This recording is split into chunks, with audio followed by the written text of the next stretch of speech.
حدیث به خاطرم رسید که باید به شما بیان بکنم. پیامبر صلی الله علیه و سلم یک روز گریه میکنند. صحابگان میگن که پیامبر صلی الله علیه و سلم چرا گریه میکنید؟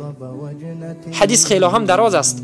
میگن لودیت ان رأیت اخوانی، مشتاق شدم، دوست داشتم که برادرانم را ببینم.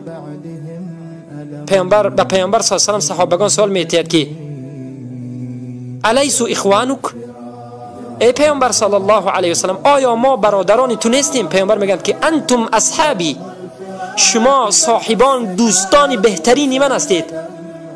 اما اخوانی لم یأتوا بعد، برادران من حالا نآمدند، از عقب من خواهند آمد. سبحان الله. این دلالت بر رحمت و به شفقت امت به امتشان میکند. برادر عزیزم، خواهر عزیزم، الله به تو برکه بفرماید، به زندگیت و به عمرت و به عملت برکه بخشد. پیامبر مشتاق بود که تو را ببیند و به خاطر این گریه میکرد. و همه من و شما را برادر اعلان کرده اند. از الله تمنا داریم و دعا بکنیم که ما را هم نشینی رسول اکرم صلی الله علیه و سلم در جنت بگرداند و همه این ما را